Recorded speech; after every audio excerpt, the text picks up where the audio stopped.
Eight, 7, 6, 5, 4, 3, 2, 1, 0.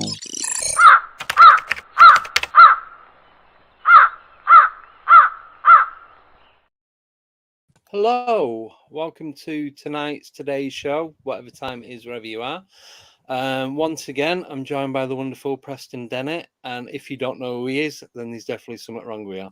So welcome to the show, and thanks for joining. Thanks, Andy. Yeah, thanks for having me on. Hope you're doing well. I'm good, thank you. And yourself? Yeah, doing great. Cool. Right, so we was just chatting off air, and we was going to start off by talking about a couple of your new books, or newish books. So do you want to give us the names of both of them, and then just choose whichever one you want to go with first? Yeah, well, I think we probably already talked a little bit about Symmetry, a true UFO adventure, which I think is one of my favorite books I've ever written. It's all about the experiences of Dolly Safran, a former registered nurse and, well, lifeguard, bus driver, zookeeper. She's got an amazing resume with the Department of Treasury and Defense. Wow. And amazing. The list goes on. Yeah.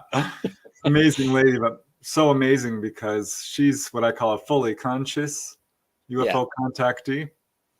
And, you know, I've interviewed a lot of people who have UFO encounters, claim to have, you know, seen landed UFOs or sightings, face-to-face encounters, been taken on board. Yeah. And she's seen all of that and, you know, does not need hypnosis to recover her memories. I mean, she lives this full time, live as it happens. Well, when you was last on in January, Dolly came on with you, and it was just so fascinating. Just the accounts and the experiences and all her memories. She didn't struggle to recall anything really. It was just there, ready to come out. Exactly. Every now and then I do run across people like that, but never to that extent. So she was really able to answer a lot of the questions I had myself, really, about UFO contact. Yeah. Because, you know, there's so many mysteries surrounding the subject, so many questions. So with you talking with Dolly, did that, I suppose, up your game a bit with the knowledge that she was giving you with the accounts? Oh, yeah. Yeah, absolutely. In fact, every time I talk to her, I still learn something new. I'm like, we're going to have to do a book, you know, a sequel. Because I mean, she talks about things And when we do a podcast, literally every time, I'm like, well, wait a second. We didn't cover that in the book. You didn't tell me about that. You've been keeping it secret. I think you might have to do a set of encyclopedias, to be honest. Yeah. I mean, it's not unusual that people have a lifetime of encounters, but it's sometimes limited to, 10, 20 encounters. Hers number well in the hundreds. I mean, let's face it, it's thousands. And sometimes these are, not a brief event. People will describe going on board for an hour or two. That's definitely would be on the lower end for her, which are more like, a few hours minimum, and sometimes days, or in a couple. I was going to say, I'm sure she said she'd been up there for like 3 or 4 days at a time. Yeah, can you imagine? I mean, that's just mind blowing to me, because you just don't hear a lot about that. No, and not for that person for that person to not return. Right. Yeah. So it is so fascinating. So so that's a book, Symmetry. That's the one about Dolly Saffron. And then the other book, which is called Not From Here. This is the 4th volume. Of a series I'm putting together, which I'm actually really excited about.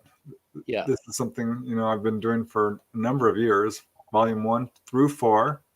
Yeah. And I'm working on number 5.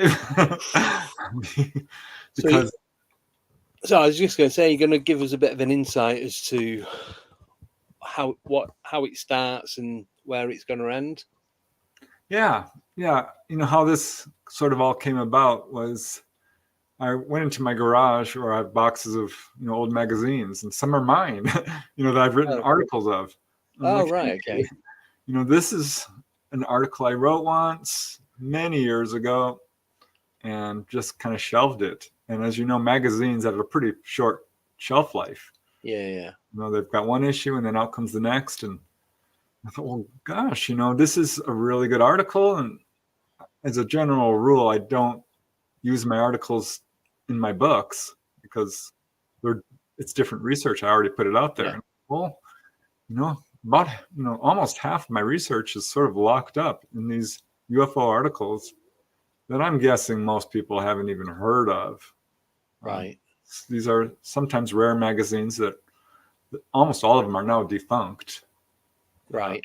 No longer being published. So I thought I dug them all out, dusted them off, literally blow the dust off of them. And I'm like, you know what? I am going to put these in a collection because I have 100 of them, well over 100. Ooh. Yeah. And I thought, okay, this would be a good idea. Yeah. And so I picked out 10, for the first volume, 10 of what I thought were some really interesting articles. Yeah. Let me see. Phone call from an alien. A phone call? Yes. Oh. And it sounds crazy, doesn't it? Just a little bit, yeah. So can you talk about that then? Yeah, absolutely. Because that one really just kind of caught my eye when that came about, because I had a witness who says, I keep getting these weird phone calls. He's had an enormous number of experiences, and we'll get these kind of crank phone calls. And one time one came, and it, this was on a cell phone, and it did a ringtone that it can't do. So that was strange. Completely out of it. Yeah. And then it said no number, so it wasn't identifying. And he didn't answer it, but it kept ringing. And so finally he picks it up. Yeah. And there's this voice that came on speaking in a very high-pitched, kind of squeaky tone. We are coming. The time is soon.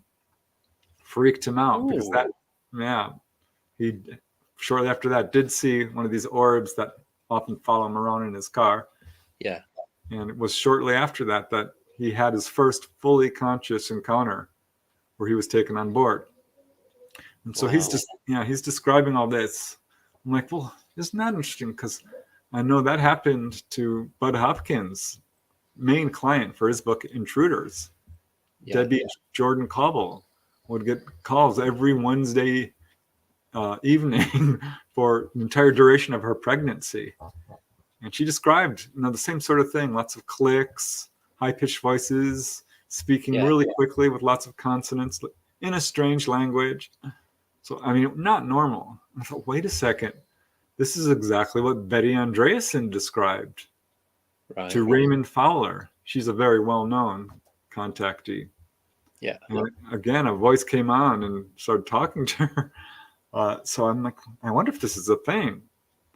And I just dug deep, started doing research, and I found a number of cases, like one from Jack Sarfati, who's fairly well known in the field. He's a prominent quantum physicist, right? Who challenged Bell's theorem. So he knows his stuff then. Yeah, he's a smart guy. Yeah. But at any rate, he had a really interesting story about this. He said that as a little kid, he started receiving these calls.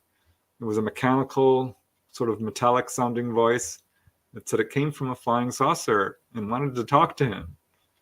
And he honestly thought it was just one call and that there was going to be a sighting. And so he gathered all his childhood friends together, and the UFO never showed up. Right. And he thought that was it. But he talked to his mom about it, and she's like, no, honey, that call came over and over again. There were many calls like this. She said, yeah, you were on the phone, you hang up and start talking about astrophysics and astronomy and really adult concepts. Freaked her out. So one day when the phone rang, he was talking she grabs the phone, says, stop calling my son. Leave me alone, leave him alone, and hung up. And that ended it. But yeah, there's a lot of cases like this. So it's obviously the person or the contactee is getting a pre-warning that something's going to happen with them.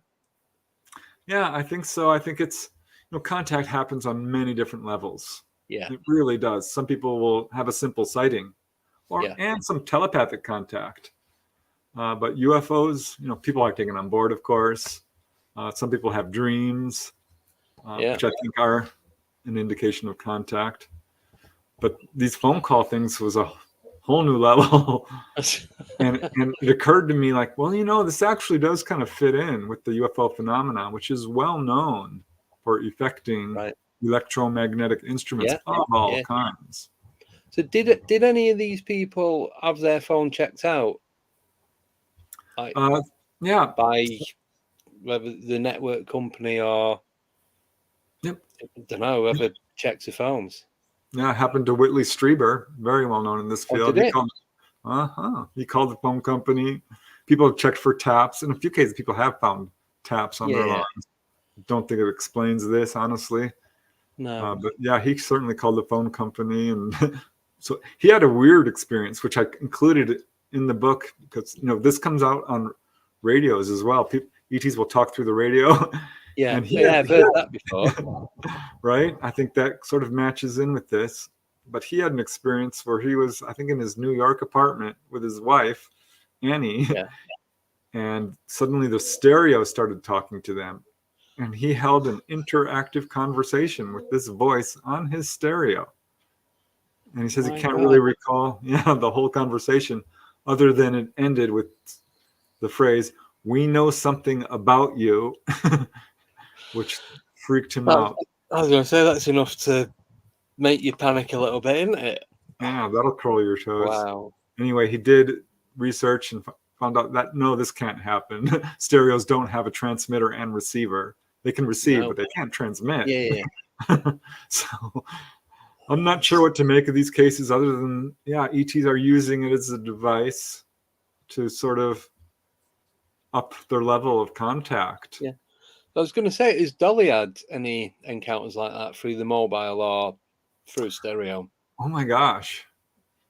She's not told you, has she? She's keeping it from you.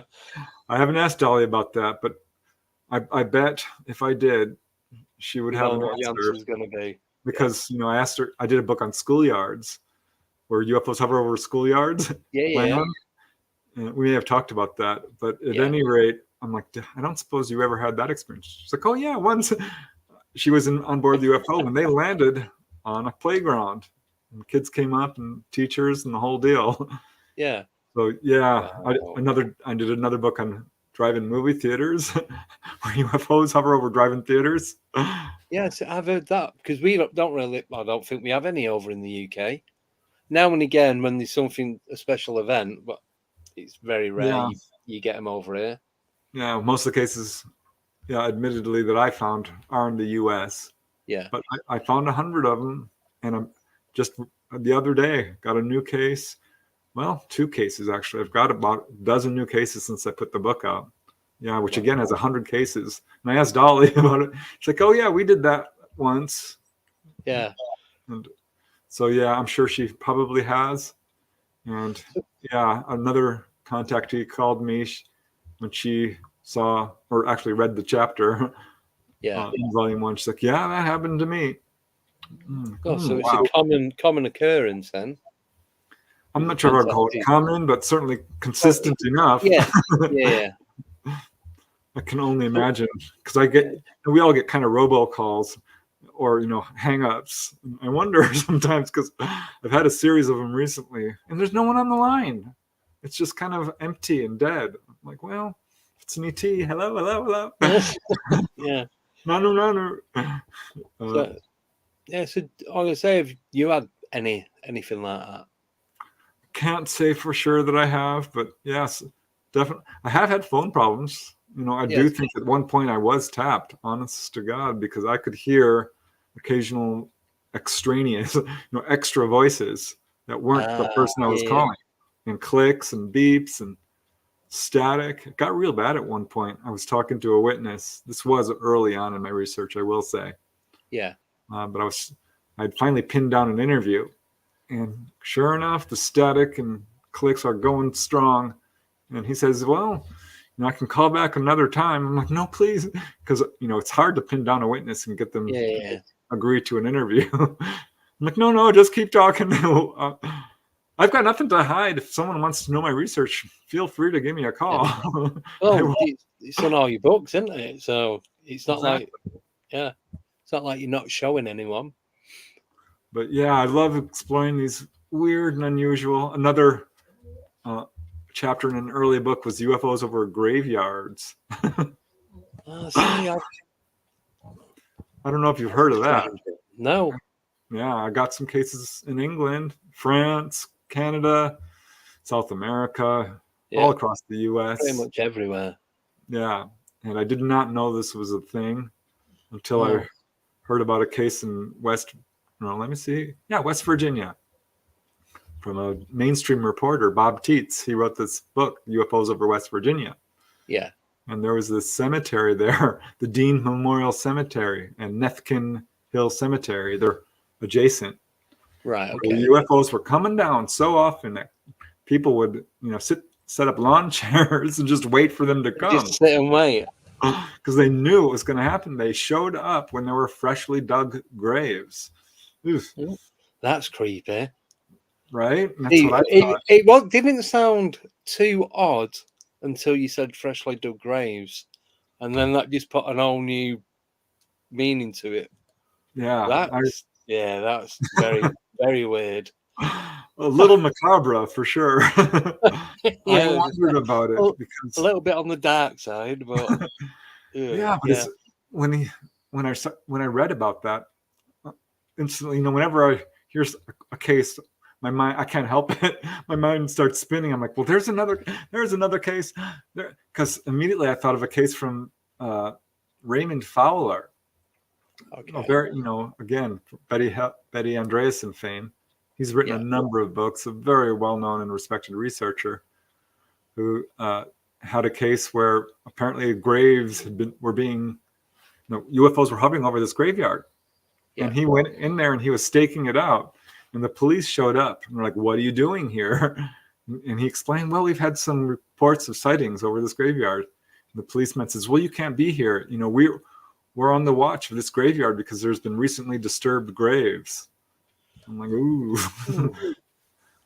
And that is true in a number of these cases. There was a case in Canada where there was burn marks on the grave and it looked like, footprints. There was a case in France where kids were walking through the graves. The graveyard, the cemetery, is a shortcut home, and came upon a landed UFO and humanoids. So I'm telling you, they're there. J. Allen Hynek had a case. Yeah. Where this couple decided to just go driving out to look at the freshly fallen snow. You know, when snow first falls, it's really beautiful. Go and stand in it and mess it all up. Yeah, so they're just driving along, enjoying the scenery, and it's like, well, what's that light over there? Of course, it's right over a graveyard, and there's this weird foggy mist surrounding it, almost as if kind of hiding the whole operation there. And they drive up to it and pull over and look at it, and they can see it's a UFO. It's, you know, an actual solid object. Yeah. So the guy, I think their car actually may have stalled, if I remember correctly, but don't quote me on that. I think so, though. Anyway, the guy sticks his arm out and waves at the object, which turned out not to be a good idea, because instantly his arm was thrown against the roof of the car. He's pinned. He's paralyzed. He can't move. He's quite frightened. And this object, you know, they're stuck there for a minute, a long time when you're going through something. It's going to probably feels longer than a minute. I would say so. If you can't move and you've no control, it's going to feel like forever, isn't it? Yeah. And they're quite close. I mean, this was right along the roadside. Yeah. And finally, this object lifts up and darts off and, of course, releases them. But that made me wonder, because I thought, well, you know, what's going on? What's so important that they don't want anyone looking? And I've got my theories about this. I was just going to say, a couple of people have put in the chat, why graveyards? Is it harvesting? Is it DNA? What do you think? What's your personal thoughts on this? Well, I think one is that they are investigating all areas of our planet. So they're very curious about technological installations. I mean, they do this over prisons too. That's another chapter. We can get into that. I have heard of that. That is one I have heard of. But Air Force bases, certainly nuclear power stations, dams, airports. I put that in the most recent volume.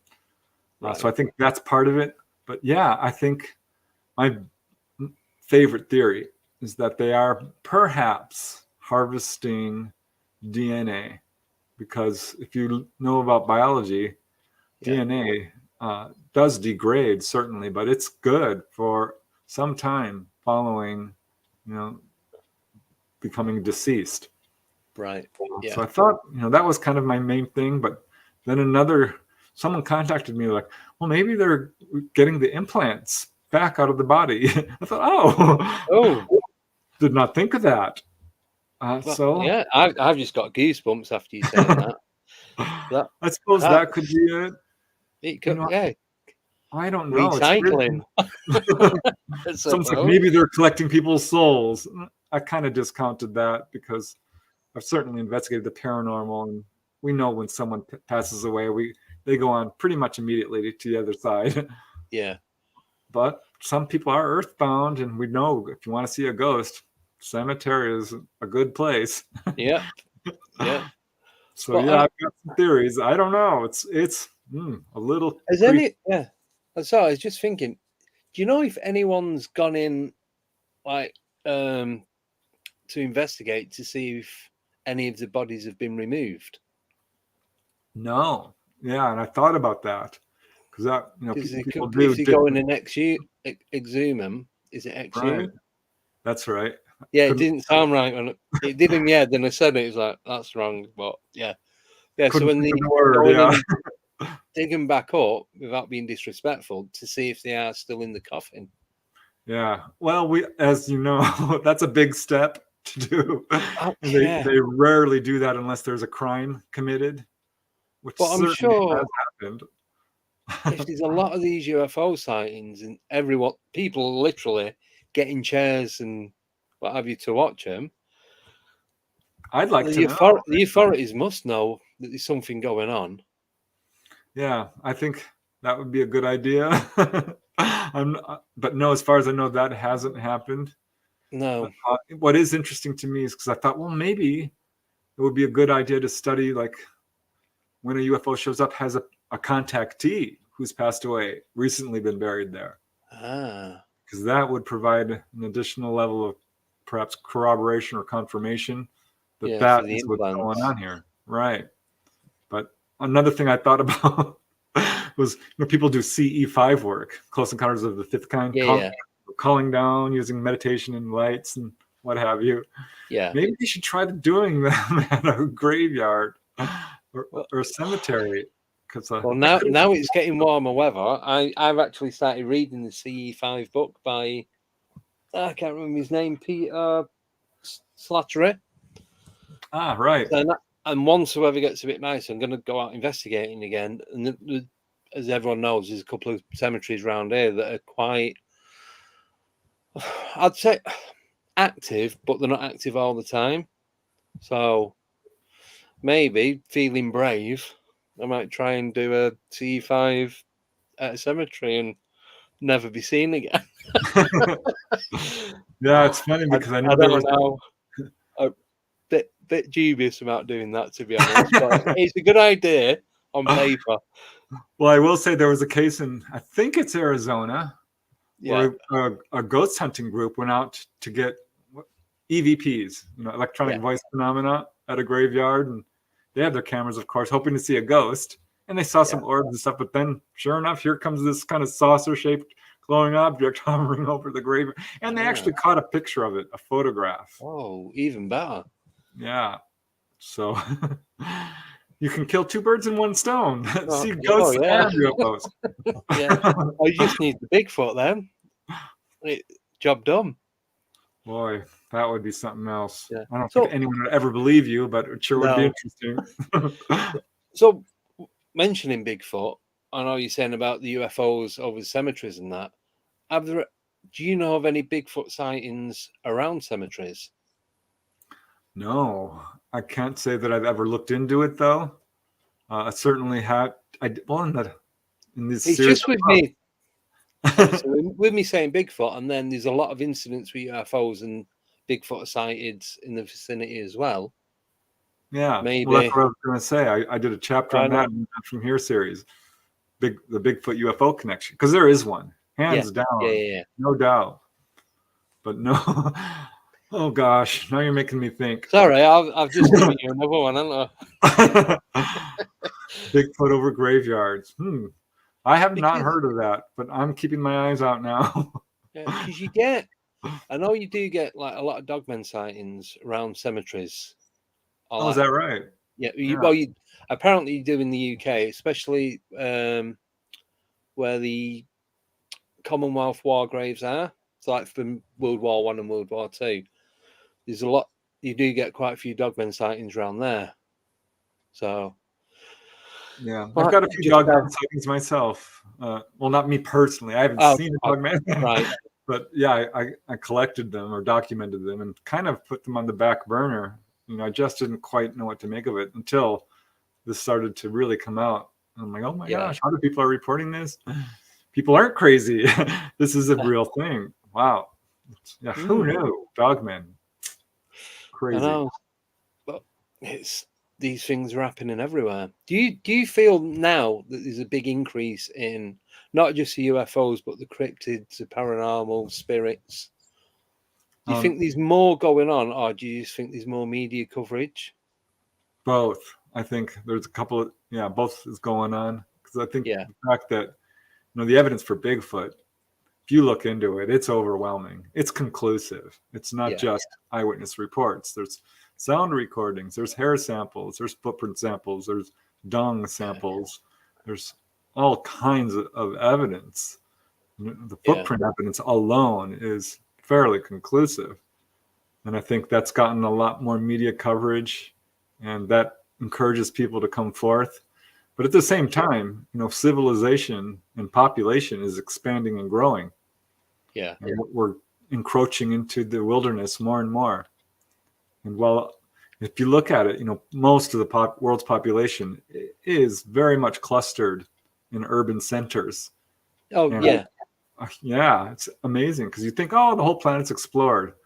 Well, not quite. Not as much as you would think. Isn't it something like 17% of the Earth's land surface is populated. Yeah, which is amazing to me considering we have like 8 or 9 billion people. On Yeah. this planet. Yeah, But yeah, that blew me a bit when I found it's between 17 and 23% of the Earth's land is populated. The rest of it is not been touched. yeah. And if you look into the Bigfoot reports, well, they do encroach into amazingly urban areas. Yeah, But a lot of them are in national forests and yeah, particularly along riverbeds, and ridge tops is where you see a lot of them. And they've been mapped on maps, and everywhere people are seeing Bigfoot in any large numbers at all. There's water source, food source, and plenty of wilderness to roam around. Yeah. So do you think with them being on the ridge tops, it just gives them a better advantage to see what's going on and who or what's about? So they're like probably scouting the area to see food, fresh water, vegetation, and us. Yeah, and we know from eyewitness reports that these guys can move very quickly. They can make 5 to 10 foot strides and run at upwards of 30 miles an hour or faster. So they can cover 100 miles in a day. And roam a very wide area. I think we know there's different types, but I think probably a good portion of them are what we would call sentient, intelligent, and super. Probably have great sense of smell. They're largely nocturnal. They know what's around them. They know when people are anywhere near, and can. I think this is why it's very difficult to get, good footage or, evidence of any kind, because they are not only have great senses, but are probably psychic as well, or have psychic ability. Because you hear about that as well. People talk about having a mental telepathy hookup. First time I heard that, I'm like, what? Yeah, I did not even consider that as I stayed away from Bigfoot until I got my first case. Right. Honestly, Andy, I was afraid they might be real. Like, I just don't want to open up that can of worms. And now it's open. It is, and it was very open. Yeah, they're real. I had my own encounter once, actually. Oh, do you want to share it? All right, I had to open my big mouth, didn't I? You don't have to. It's entirely. No, it's all right. Talk about whatever you want, but as soon as someone says that, I'm gonna ask. Obviously. Yeah, I realized that as soon as I opened my mouth. It's fine. Sorry, it's fine. No. Sorry about that.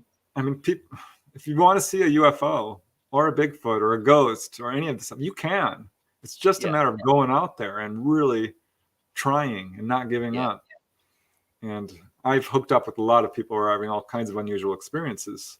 So this lady from Acton in Southern California calls me up because she's having encounters with Bigfoot.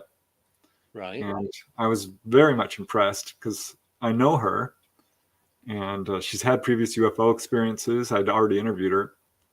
Yeah. So I know she's sincere. She actually showed me a UFO. We can get into that if you want, but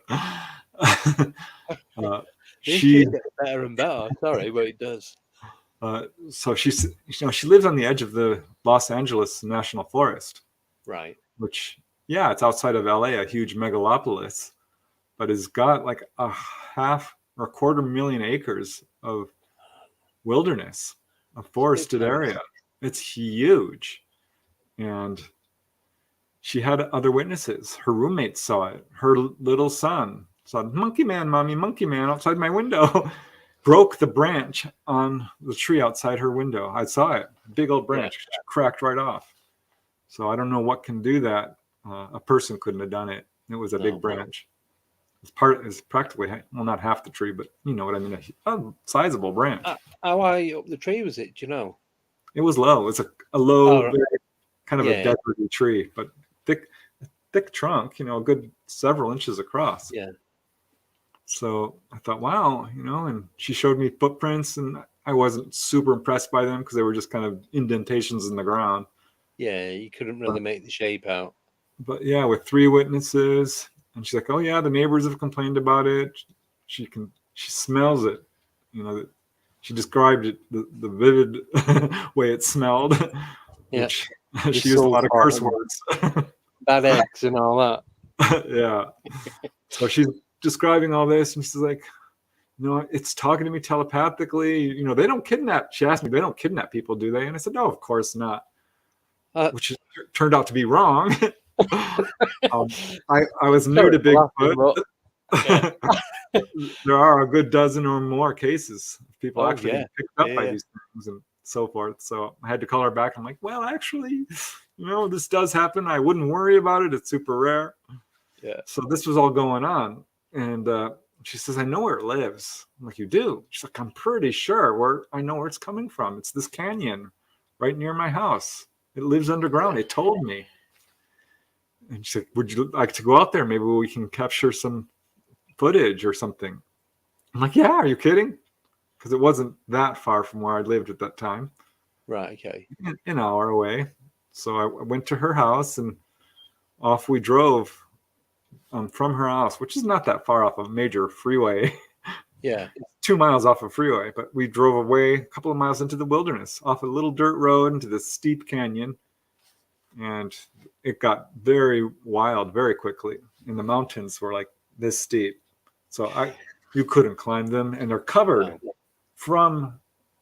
with brush and trees, thickly covered. You couldn't even get through. No, not easily. No. And we got up there around dusk. It was just getting dark. And we pulled over, and we had brought she has all kinds of equipment. She's trying to record her UFOs, and because she has a lot of kind of stuff going on. Yeah. And she's pulling out the sound equipment, and I opened the front door, and I walked around to the front of the car, and I'm kind of surveilling the area. Just like, this is a pretty area. She's like, it's down in that canyon, I think. This is where it lives. And I'm looking down there, and all of a sudden, this roar starts. This loud, animalistic roar. Yeah. And it was so loud, it vibrated in your chest. I don't know if you've ever heard a lion roar at the zoo or something. I've heard a lion. Yeah. Yeah, I was right next to a lion roaring at the zoo. You can feel it. Yeah. And it was like that.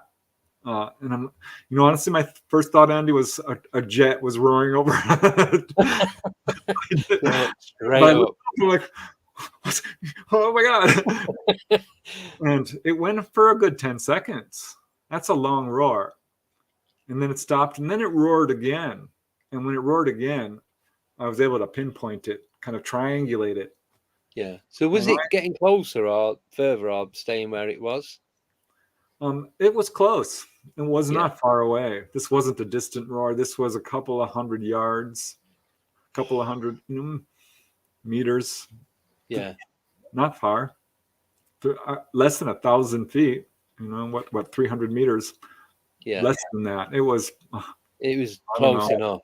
50 meters. It was close. It was, you go down the canyon straight up, it was right on the other side.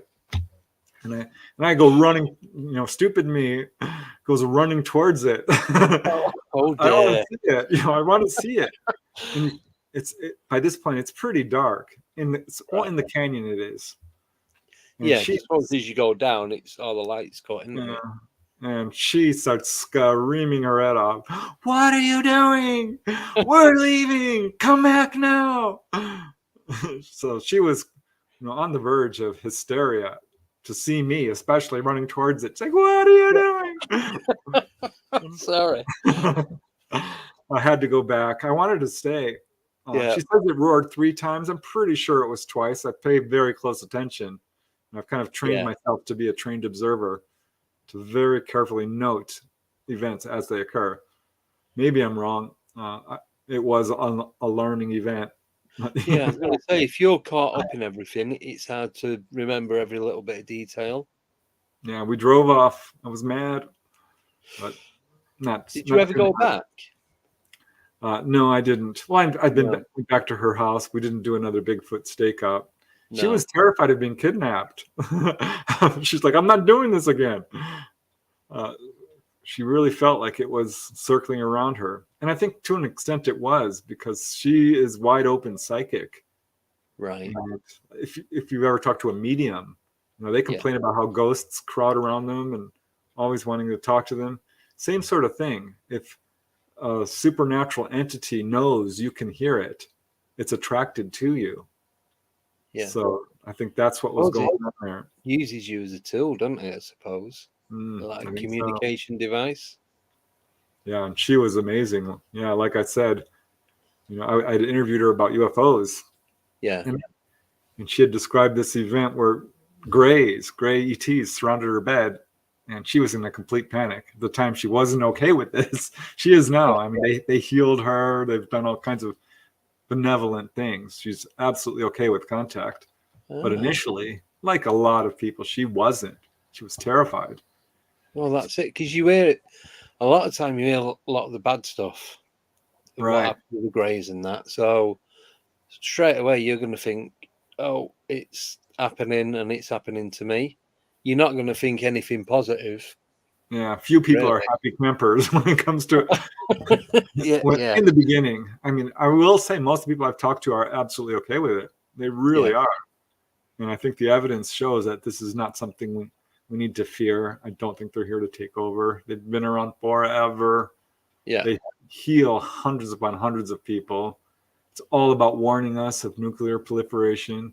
I mean, the actual onboard experience in it, if you look at it objectively in its entirety, it's downright scary for some people in the beginning, but it's not malicious.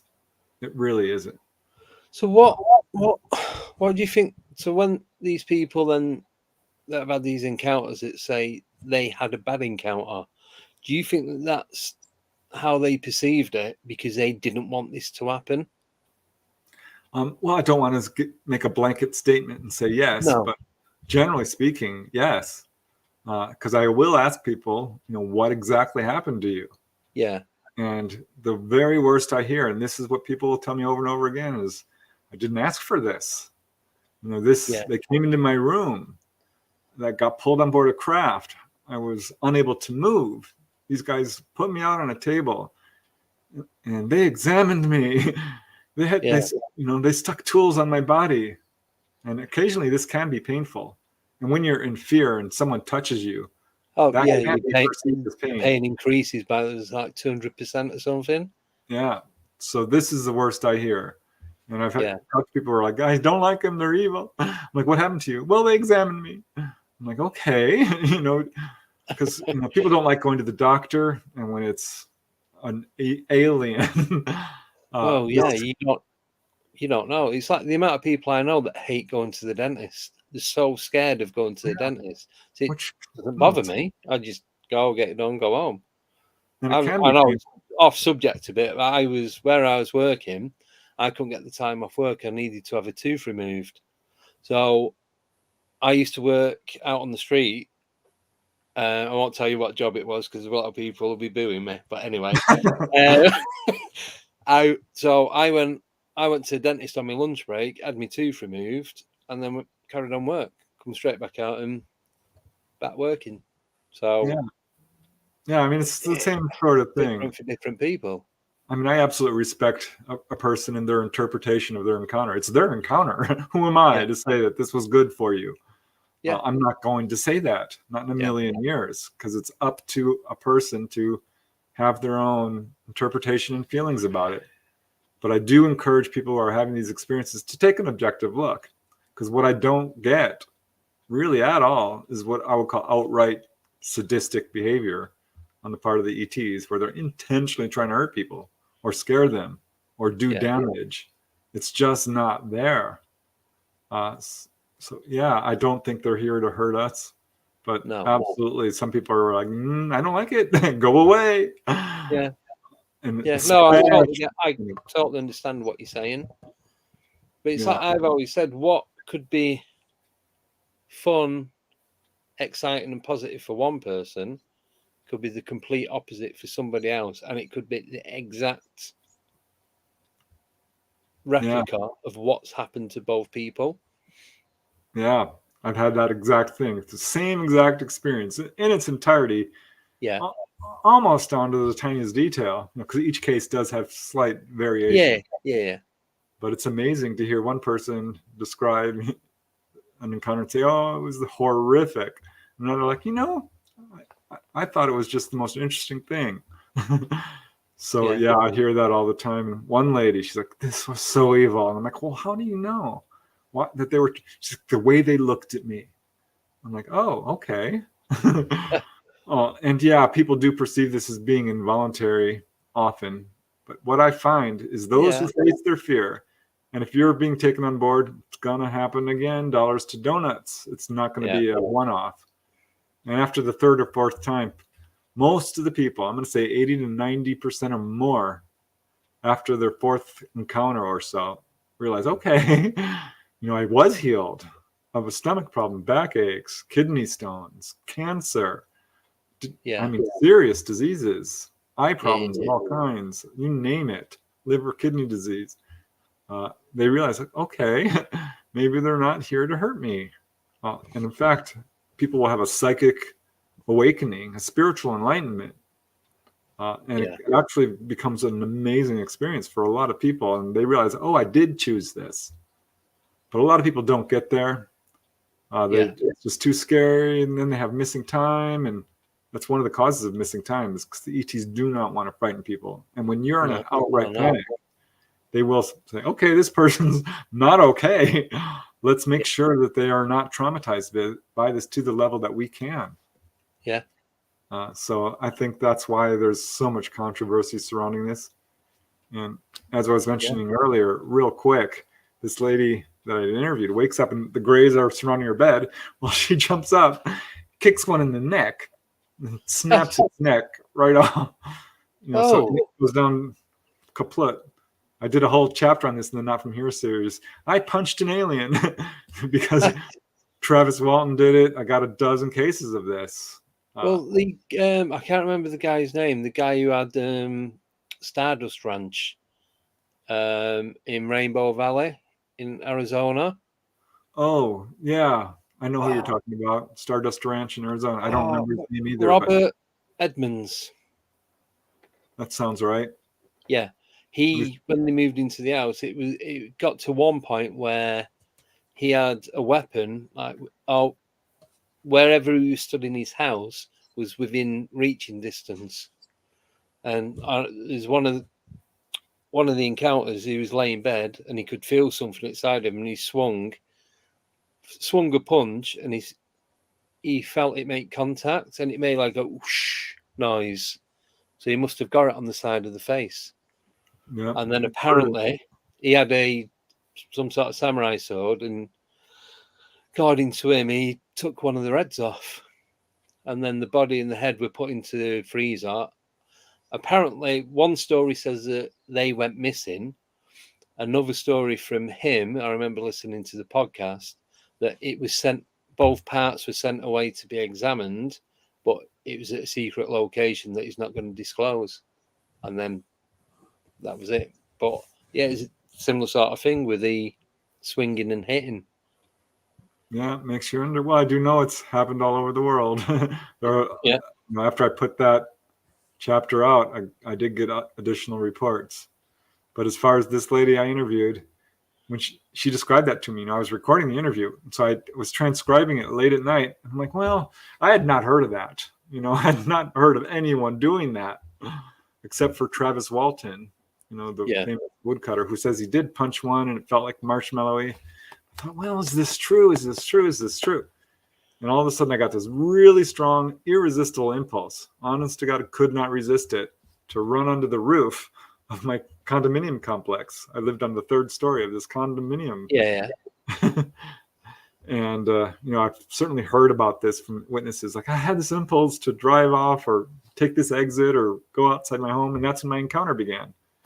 And I was not thinking of that. But for some weird reason, I grabbed my glasses, which I'm slightly nearsighted. Yeah. So at that time, I used them for driving. I really don't need them. Legally, I don't. Yeah. Yeah, so, same as me. It's just sharpens the vision a little bit. So it's weird that I would even grab them, right?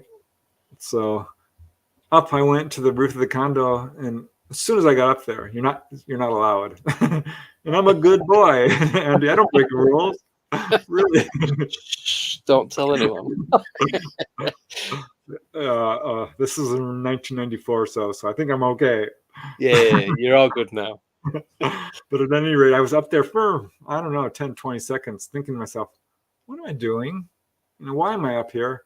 And boom, this UFO appears right across the street. Well, it's over the little cement river there. Yeah. Just, how far away? 50 meters. Well, no, not, less. It was a few hundred feet. Yeah. Not far.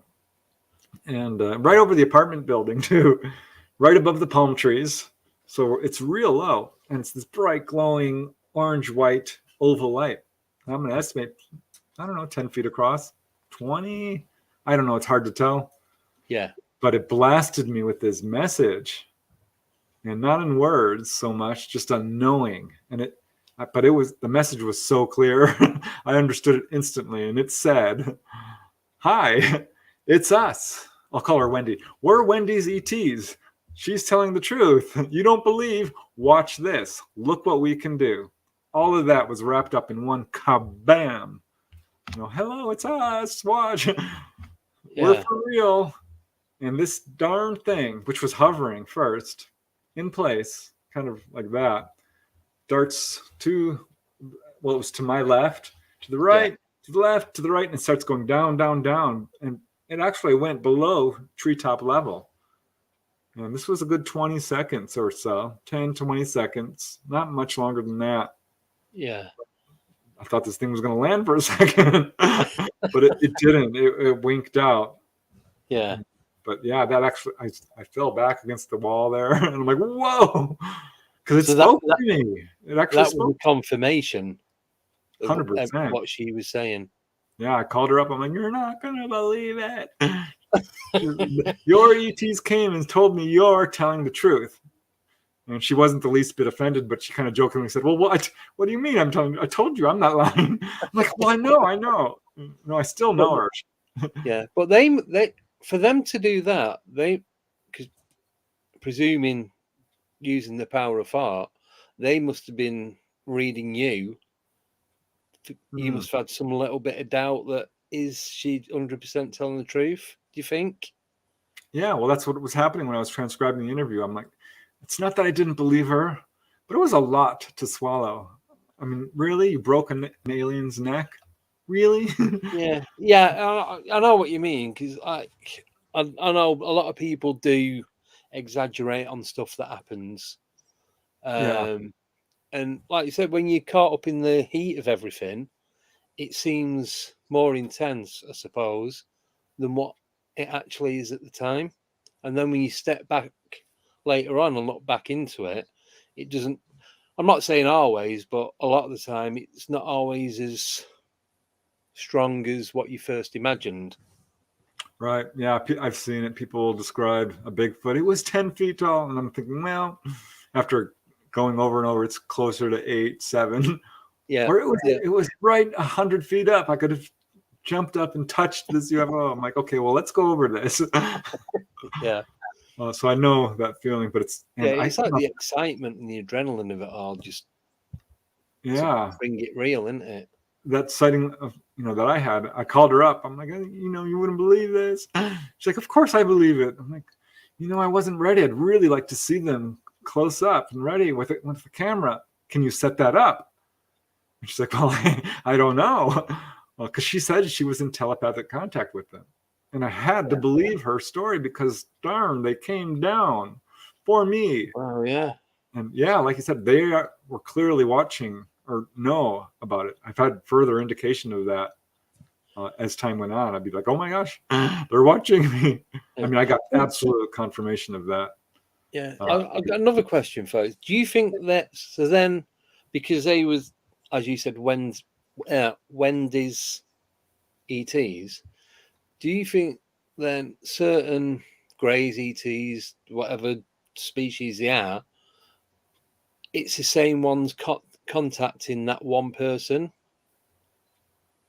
So say they have 4 or 5 different encounters, would it be the same ETs each time, or would it vary? Do you know? Generally, just from what I've researched and read about, people have a main liaison, main contact. That they work with the same individual in the same group of ETs, but it's not at all unusual, especially for contactees who are ramped up, and but by that I mean really facing their encounters and moving forward with it, to see human-looking ETs and greys and praying mantis and a variety, because they work together. They're not at war with each other by any means. So they cooperate. I think that can happen, but as a general rule, when someone is having contact, it's the same group that they're working with. And I think that's true with her.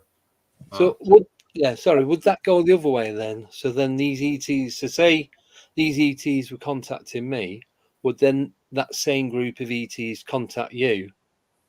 Does that? Do you know what I mean? Well, me being in the position of talking to so many different people, I'm sure I've caught the attention of, a group of these guys, because, as far as Wendy, they came back. She set up a sighting, and I saw a UFO very close. It was my best sighting ever. But I talked to this other lady, and I'm like, would you go on TV? It's just a little public access channel. It's not, Ancient Aliens or anything like this. Just the local audience will see. And she's like, sure, I have no problem. She was seeing grays, right? Right. And she, it's about 2 days before the photo shoot, and it was all set up, and we were ready to go. And she calls me up. She's like, I can't do it. I'm like, oh, why? That's fine. I'm not going to force you, but can I ask why? She says, well, they came down, and they said, do not do it. It's not time for you to go public. And oh shoot, hold on. Oh, no, it's okay. I was enjoying that music then.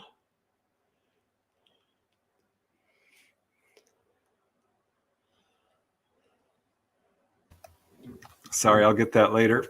All right, I'll say it's not an unknown phone call, is it? Beeping going on. I didn't check. Sorry, I should turn that number. But gosh, now that I lost my train of thought. You're saying that she set up the camera and they went back to her? I don't even remember. I'm sorry. So the greys, you'd had the encounter with her greys, and then okay. She put the camera up. Right, we were all ready to go. She calls me up and says, I can't do it. The greys don't want me to. They said it's not time for you to go public. And when she told me that, I'm like, oh gosh, they are watching closely. Yeah. And as time went on, there was another time I'm interviewing this guy who is, a Marine in the military, a good witness. Yeah. And we're doing an interview, and it's very emotional. He had some very scary encounters for him. And we hung up after a good 2-hour interview. And he calls me back the next day. He says, I just want you to know that while we were on the phone, my son was in the other room, his very young son, and apparently had an encounter. Because after he hung up with me, his son comes running in and says, Daddy, a star landed in the street. Oh. He's just, an infant, like 4 years old. And Ramon, I'll call him, asked him, well, what did you see? And the kid described this big, bright, glowing light landed in the street. And I got more and more indication of that. With Dolly Safran, who we were talking about, she contacted me because the ETs, she was looking for someone, a good researcher, was having trouble because, there's a lot of guys out there who are not really on the up and up. Yeah. I mean, they're just, I'll leave it at that. Yeah, I think you can guess the rest. They're not all have a good intentions, I should say, or perhaps are not. Yeah, they're doing ulterior motives. Yeah, perhaps for the money or whatever.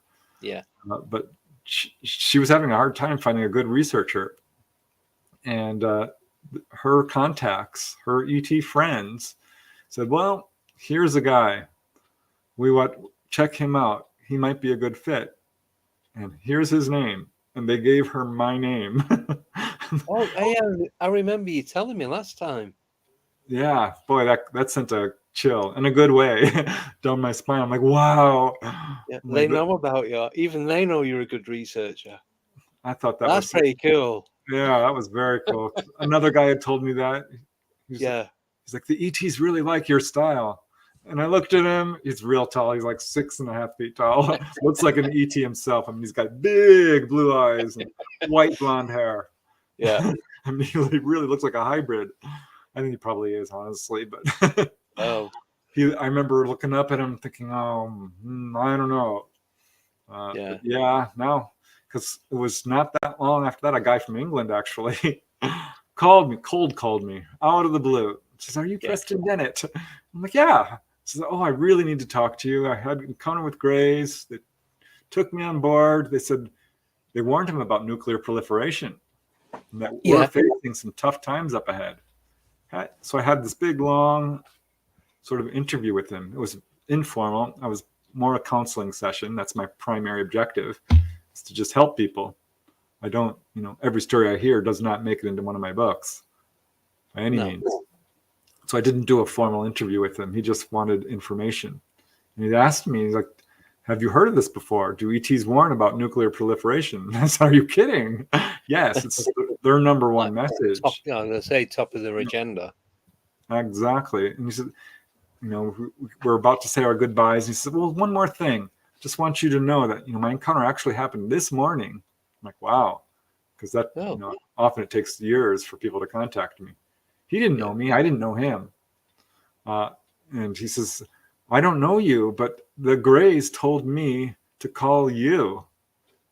And I'm like, really? Because he's in England. I'm in California. Couldn't be farther from England. He's about 8,000 miles away. So that was absolutely, because that happened after I had talked to Dolly Saffron, and that was the linchpin. I mean, that was the nail in the coffin. I'm like, okay, fine. They know about me. I'm good. Actually, I think it's amazing. It's brilliant. I love it. Wow, that is awesome. Right, should we go for a break now then, and then we've got a few questions after the break because we're just over the hour mark. Yeah, but them accounts are just mind blowing. They really are. So glad you've come on tonight. Right, so we'll have a 5-minute break and then we'll continue after that. So great. See you all then.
7, 6, 5, 4, 3, 2, 1, 0.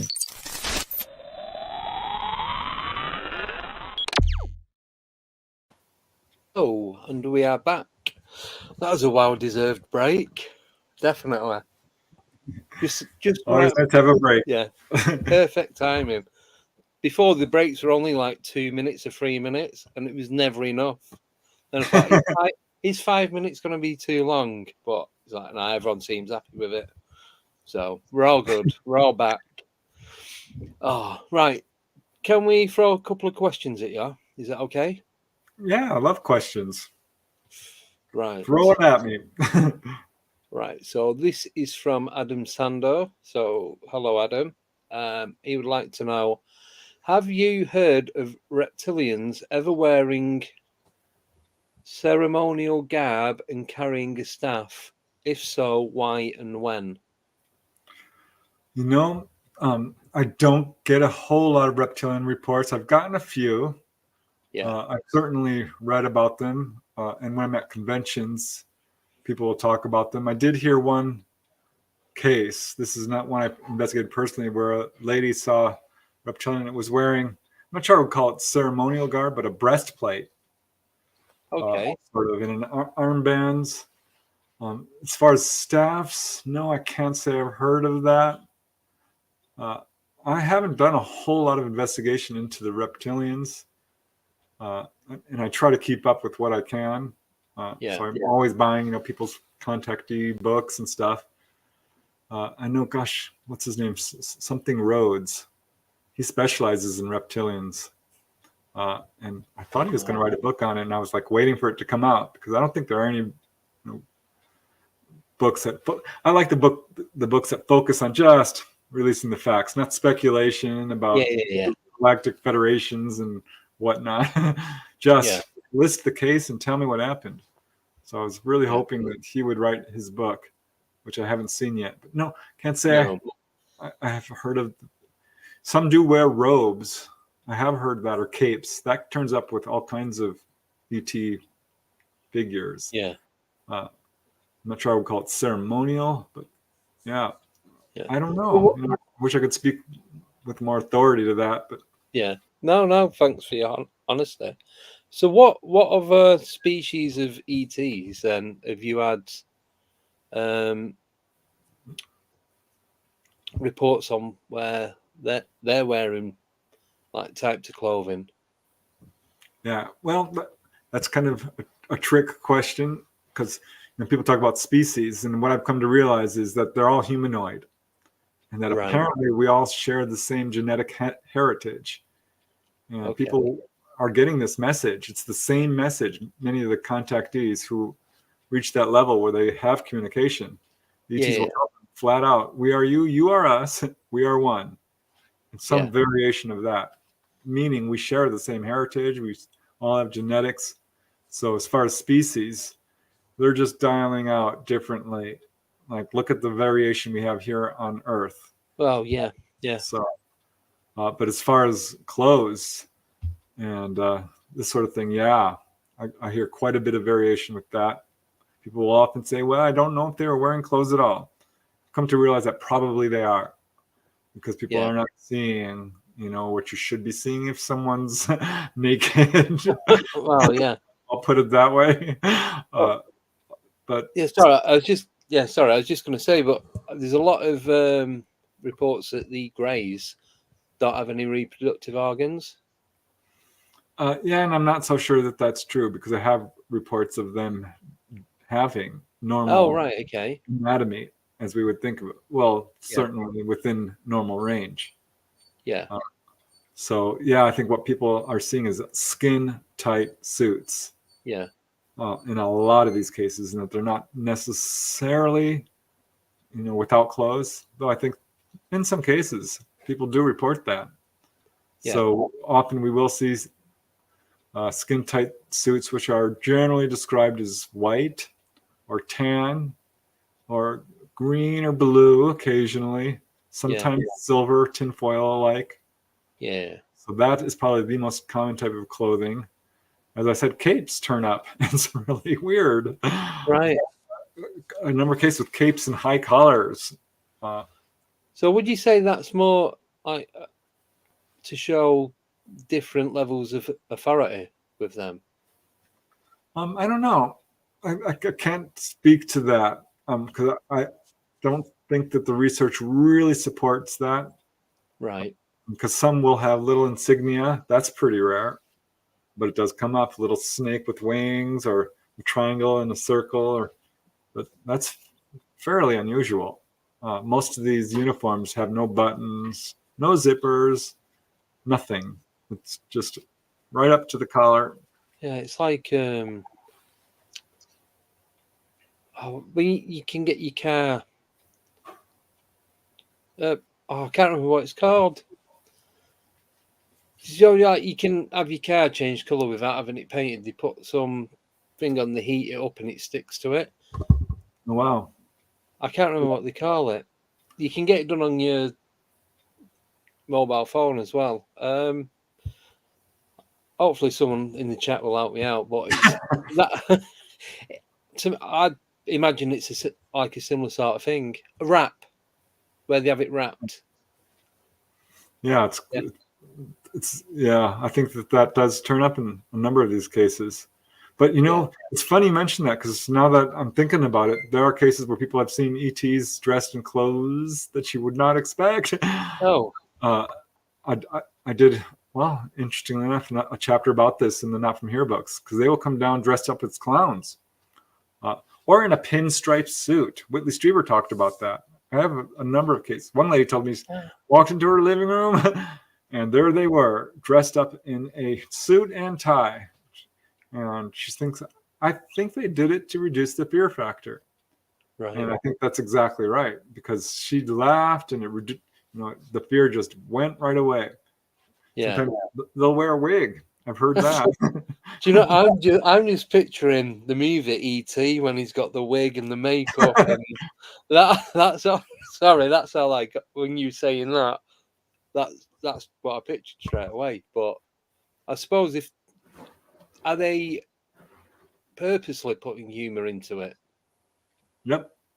I think so. Yep. Just supposed to break the ice, Exactly. make him feel comfortable.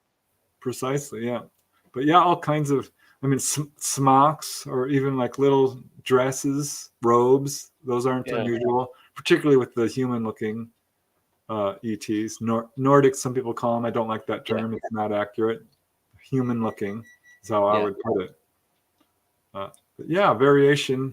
Not quite the variation we have here. I don't see what I would call straight up military-like uniforms. I don't hear a whole lot of that. But people will describe, stripes across a belt. That's not unusual.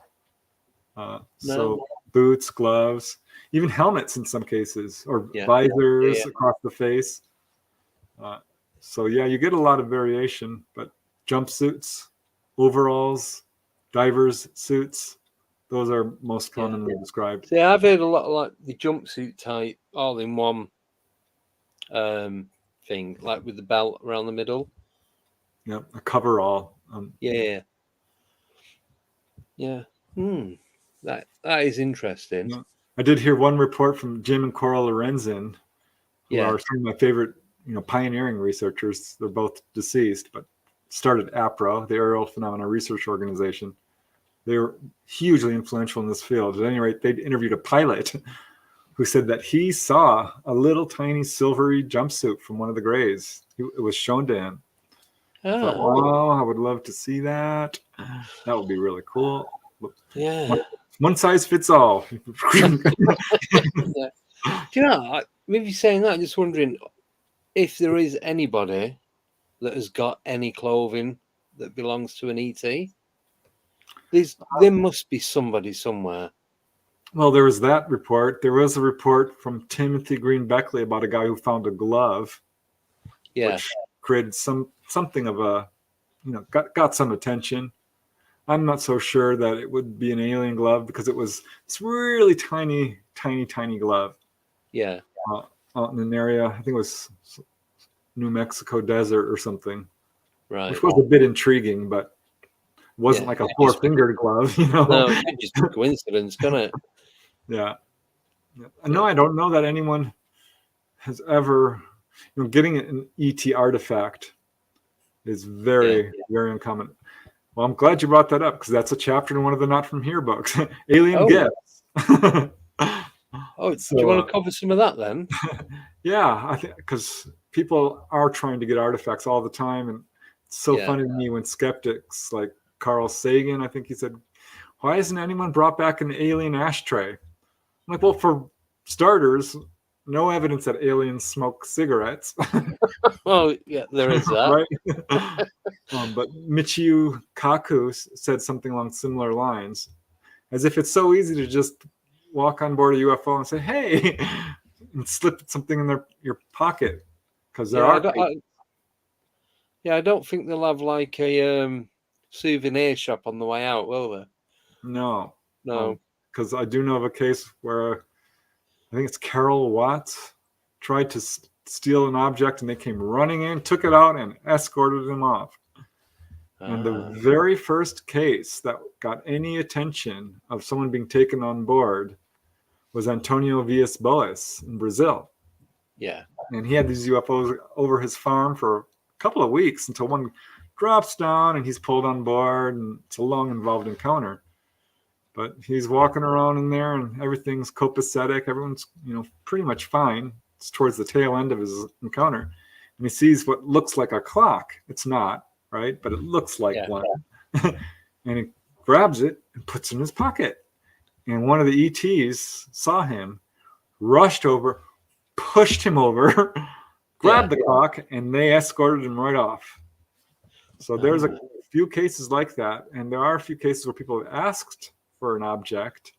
And some have received what we would call a natural object, a bar of metal, a crystal, a stone, this sort of thing. One lady received a green sort of, they called it a healing stone. Right. And of course the government showed up the next day, combed their house up and down, and took it. There's another case where a guy was brought on board. He was not having a good time with his encounters. He really wasn't.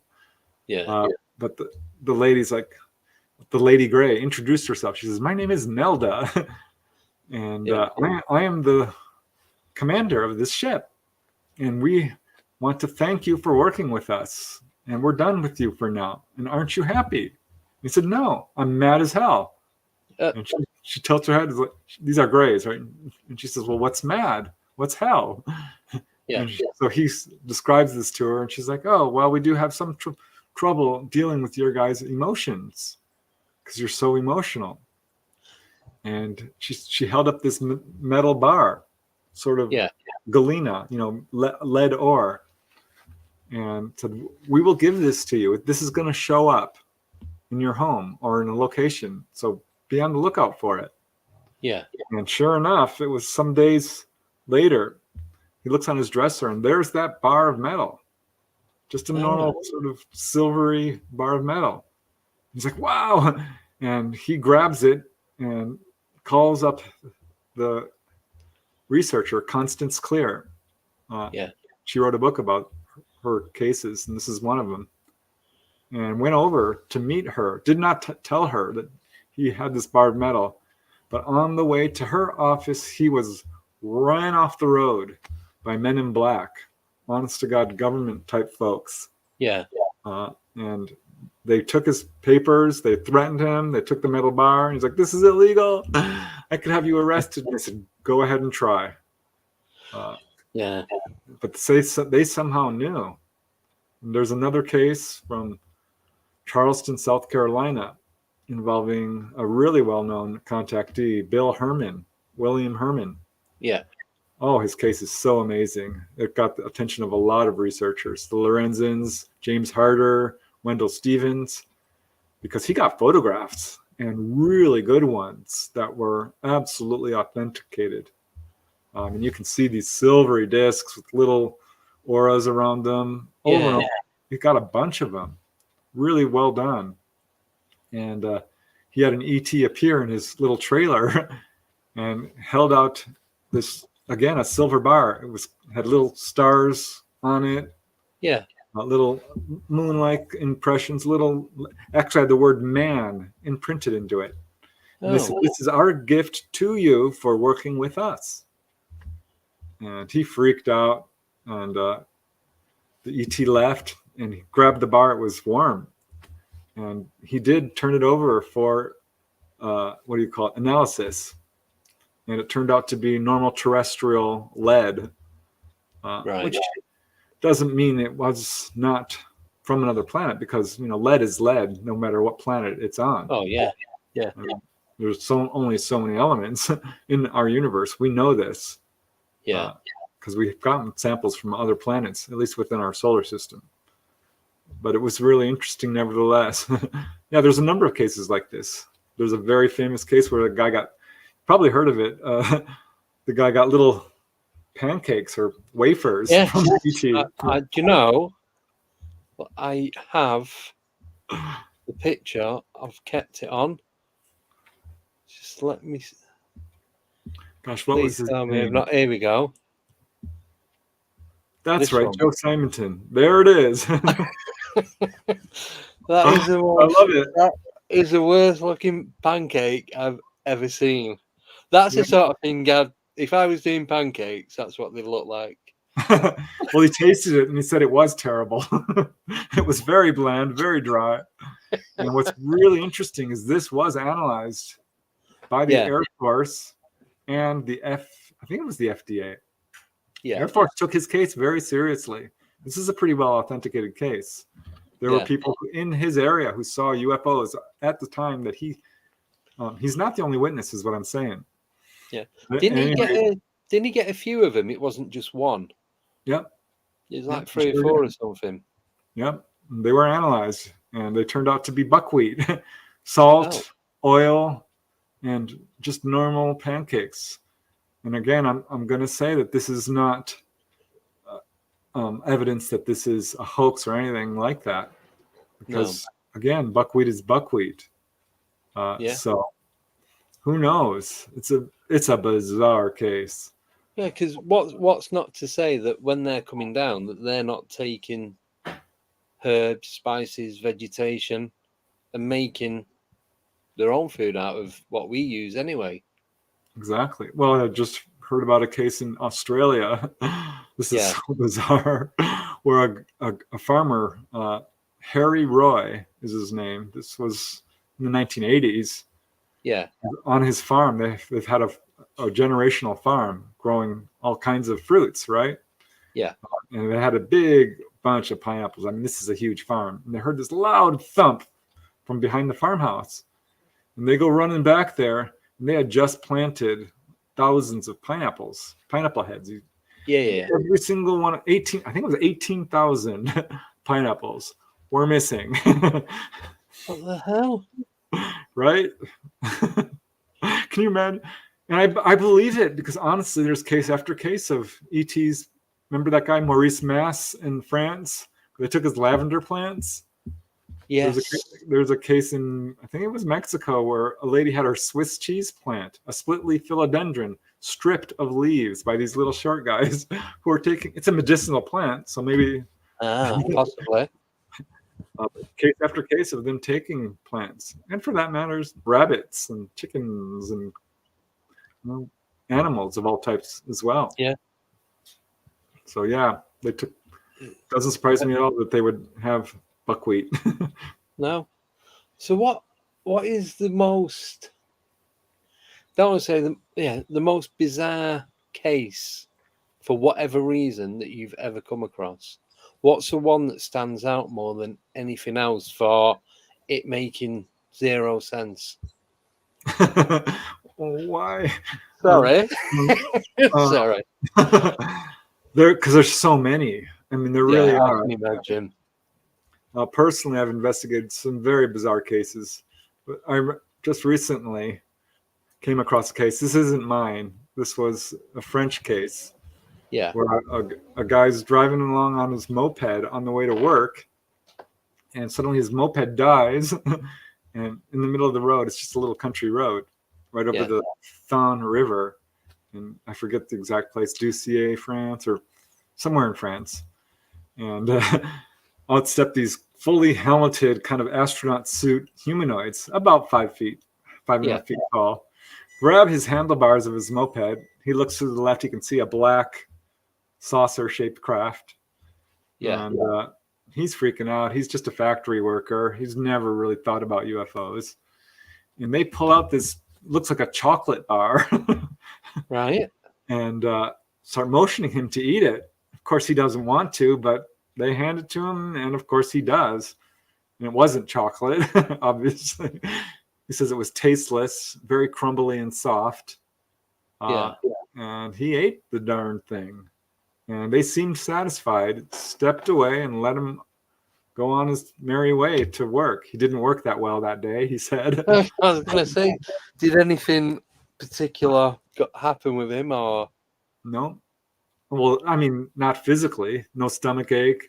No. Like that. But he goes home and tells his family, and they can see he's pretty distraught. Yeah. It spreads fast. It's, a small town. So his friends and neighbors decide to go to the spot where he said, and sure enough, they found a circle of crushed grass. Investigators found out about it, came over, and found about a half dozen cases over that 2-week period from people in that town of glowing lights, a cigar-shaped craft, so a level of confirmation there. But yeah, that's so weird, isn't it? I mean, why? Why was anyone else forced to eat this pretend chocolate, or was it just him? Was there no other cases? Oh no, there's quite a few. That's not unusual when people are taken on board. They're given a drink or some. Yeah. Remember the case of a hunter, Carl Higdon from Wyoming. This is another really weird. I love this case actually.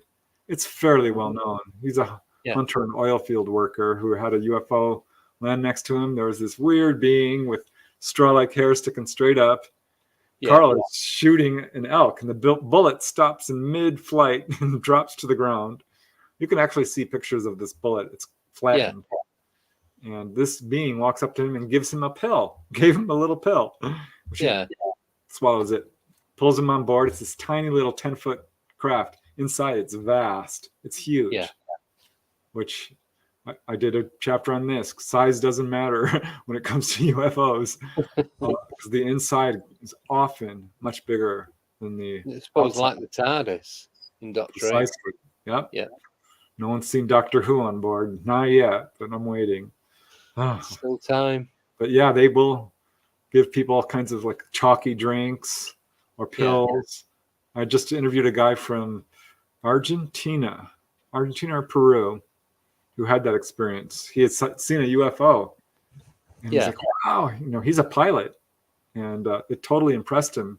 And then it was not long after that, he was called to his window and had another sighting. And then these humanoids come in and gave him this sort of triangular shaped pill, which was big. It's like a horse pill. Wow. And he wasn't, I'm like, were you ill? He's like, no, nothing. And it made him a little, if I remember correct, made him a little nauseous. Yeah. But no, they just fed it to him. I don't know what's going on here. I suspect that it is medicinal in a number of these cases. Do you think it could be a way of giving them implants without having to inject them under the skin? I don't know. I'm going to say no, just based on the fact that there has been a lot of research into implants, and that's very common, and that people are usually have one perhaps in their arms, or their jaw, or their sinus cavity. Yeah, that's a fairly common procedure, and this does turn up in X-rays sometimes or MRIs. Not uncommon, and I think we have a pretty good idea what they're for too. I'm not sure that they would do it that way because I don't have any cases of implants in the digestive tract. I've never heard of that. Yeah, no, it's just a thought. I thought if they're forcing them to eat or drink something, could it have an implant in there, and that's their way of doing it? I'm telling you, weird stuff happens that we don't fully understand. No. I sometimes wonder if they do stuff that's intentionally bizarre to help people sort of break free of their rigid thinking. Yeah. And sort of make them think outside of the box and consider new ideas and just make it a memorable experience, perhaps. Yeah. Something you're never going to forget again. Right. Yeah. Right. I've got a quick question. It's a bit detailed, but there is a reason behind it. So, talking about implants, especially in the nasal cavity, do you know of any implants that look like how I'm going to explain now? About 1 centimeter long, tubular, maybe 3 millimeters thick. So the outside is 1 millimeter, and there's like a hole in the center that's another millimeter. Do you know of any implants that look like that? Yeah. Yeah. I mean, that is one of the descriptions you hear, is sort of a tiny half matchstick, sort of. Yeah, but like when you take, like, you've got a bit of wire and you take the copper bit from out and you've just got the rubber bit round it, like that type of thing. I can't say precisely, but that general shape, yeah, that does turn up. Most of them are what I would call just tiny little, like a pea, even, or even a mini pea. But yeah, sometimes people will describe. There's various shapes. Because a few years ago I pulled one out my right nostril. I'm telling you, that's one of the places that it was. People do. I've still got a little bit of an indentation. You can feel that it goes in a little bit more than the left one, and it was, like I said, it was about 1 centimeter long. It's like a little cylinder. It looked hollow in the middle, and then it's just a short white tube type thing. Yeah. That's why I asked with you saying about putting them in the nose. I've heard that, not necessarily with a hollow tube, but sort of a tube shaped. Yeah, it might not have been hollow. I was half asleep when I was pulling it out, and I just presumed it was hollow. And what happened? Did you just fling it away? I put it on the bedside table, like on the unit. I thought I'll have a proper look in the morning. Woke up, nothing there. I know I had blood on my hands. You know, you've been bleeding, you can smell the blood, and so I had blood on my fingers and foaming all around my nose. But I was that tired, I just wanted to go back to sleep. I felt that tired that I just wanted to go back to sleep. So I put it there. Thought I'll check it in the morning. Woke up, first thing, right, I'll have a look at that. Couldn't find it anywhere. I moved the unit out. I'm looking under the cat. Didn't hoover it. I was like on my hands and knees looking for this thing. Nothing. Nowhere. Heard it all the time. I got it in a little jar. Nope. Gone. Another in an envelope. Envelope was empty. Yeah. And a lot of people will just not even, or almost as if they're compelled to, fling it away. Yeah. I do. Well, I thought it might have rolled off, but if it was going to roll off, it'd roll and drop, and then it'd be within a couple of inches of where it's fallen. Nothing. Yeah. Well, the good news is some of these have been analyzed. You know, as I'm sure you know, Dr. Roger Lear, the late Dr. Lear, had what I think it was over a dozen, 20 or so that he pulled out, and they showed some amazing similarities. A lot of them were metallic. A lot of them looked just like a cantaloupe seed. There was a few that actually were magnetic. One, I think it was one or two, it gave off. I mean, it had an electromagnetic reading. It was transmitting. So I don't know. Some of these could be government. I mean, we do have to consider this. Because people are being MILAB'd, military abductions. But yeah, the whole implant subject deserves a lot more research and attention than it's getting, because Dr. Lear was really doing some amazing pioneering work, and he drops dead in the emergency room of all places. Yeah. And no one's picked up the torch. That's it. See, that's too coincidental on its own, isn't it? With the way these people just how it ends for him, should we say? Yeah. Well, I've looked into that because there's people who've written articles. I actually wrote one about the mysterious deaths of UFO researchers and witnesses, which does seem to be slightly higher than your average population, but in some, absolutely for sure, got into trouble. Government whistleblowers. Yeah. And there's some UFO researchers that I wonder about, but I don't know. There's so many people out there now looking into this subject that the cat's out of the bag. The cover-up is collapsing under its own weight. Our governments, I don't think, are ever going to be truthful and transparent with this. No. I just believe that they don't actually know anything, really. They know as much as anybody else. Oh, I don't know. I think they've got the craft. I think they've got the bodies. Yeah, I'd say that, but I mean, like with all these visitations and like with a lot of the stuff going on, they what's the word? Oh no, it's gone. Sorry. They're overwhelmed, I think. Yeah, I think they pretend to know more than what they actually know. Is what I'm trying to say. Yeah, well, I think that they're in they've got a hot potato on their hands for sure. Yeah. I think that it's a real problem. I think they've totally bungled the way they're handling this, have made very poor decisions covering this up, not telling the truth. I think there is a cabal. I really do. A power elite, 1%ers who are desperately trying to control this subject. Yeah. And are in a tough situation now because we all know our governments are lying. This is I mean, it's ridiculous. And I think that the real ET threat is to them, to their power structure, to their enslavement of all humanity.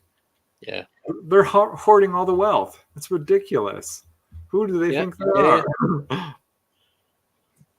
Well, there is stuff we can do, but well, it's time we all stand up and just say enough is enough. Yeah. It's ridiculous. Did you think that'll ever happen? I think it could happen. Yeah. I think all it takes is one person to change the world. We see this all the time. Yeah. And if they have enough charisma or a single UFO event can, absolutely capture the attention and just generate a whole.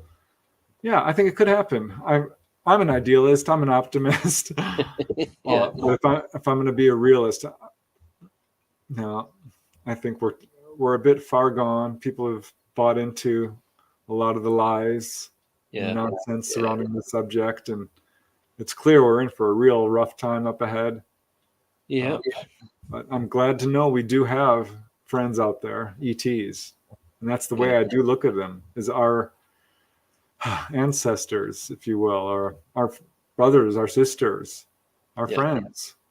I think the people we have to worry about are our governments, honestly. These are the ones that want to be in power. Those are the hostile guys. Countries and worlds and what have you.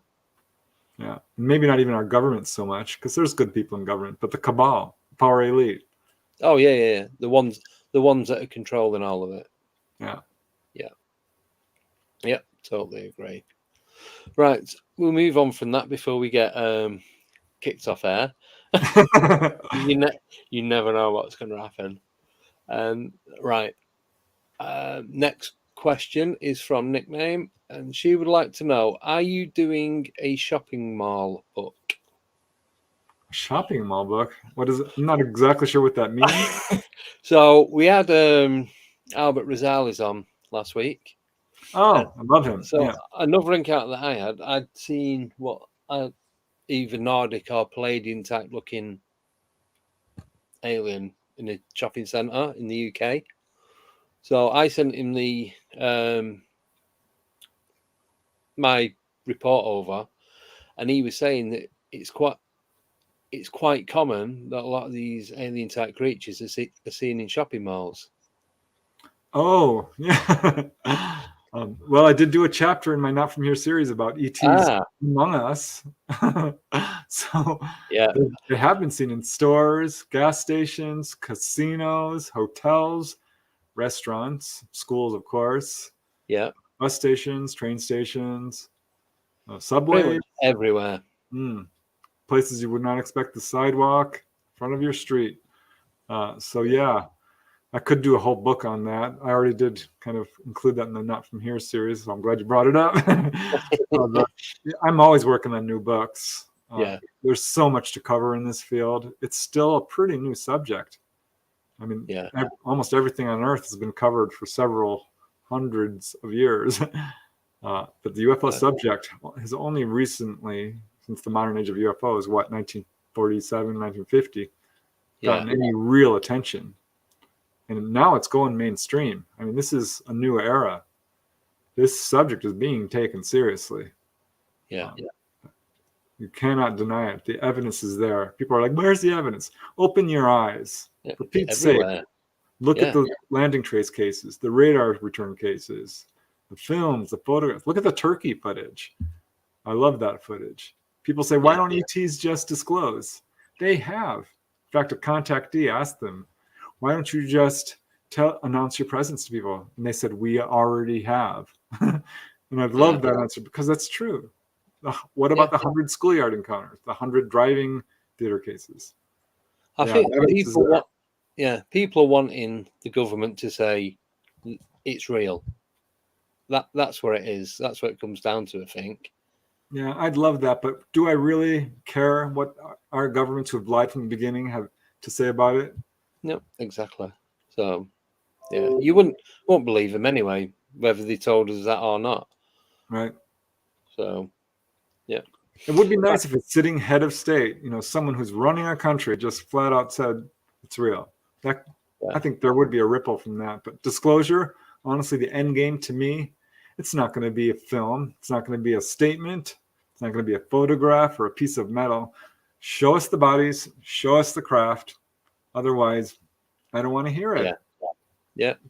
I know you have it. I know you do. We know you know. We know you know. Yeah, but it is that. It's ridiculous. Just it's not hard to tell the truth. It's a lot easier, in fact, to tell the truth than to lie. Yeah, it is definitely. But imagine Biden telling you that it's all real. Would you believe him? He wouldn't even know what he was talking about. So there's no chance of that ever happening. Yeah, I'm not encouraged. No. I'm not holding my breath. I'll put it that way. No. Right, we'll move on from that again, from politics, and go to the next question. So I'll do one from Bim Jim. So welcome to the show. He would like to know, are black-eyed kids a kind of alien? Bim Jim, hey. I don't know. I did get a book on that. I remember I've watched some of the videos on this. I don't have any cases of this at all. Not one. None. No, I don't. So I lean towards that being sort of a demonic thing, a bad spirit, evil ghosts, but I can't tell you. I haven't investigated cases personally, but from what I've read, from what I've heard, I lean towards that because what we don't see is the type of patterns we have in UFO cases. There's no UFOs. No, there's not a UFO next to the house or hovering above. These are people who show up on people's doorsteps. Sometimes I'm trying to get in. Well, they always ask. They have to be invited in, so it's a bit vampire-y type. Yeah, which does turn up in that sort of case. Demonic cases. There's usually some sort of trigger or invite, use of a Ouija board or black magic or something along those lines. So I lean towards that as an explanation, not ET, but I could not answer that with. No, that's fine. Thank you. Next question is from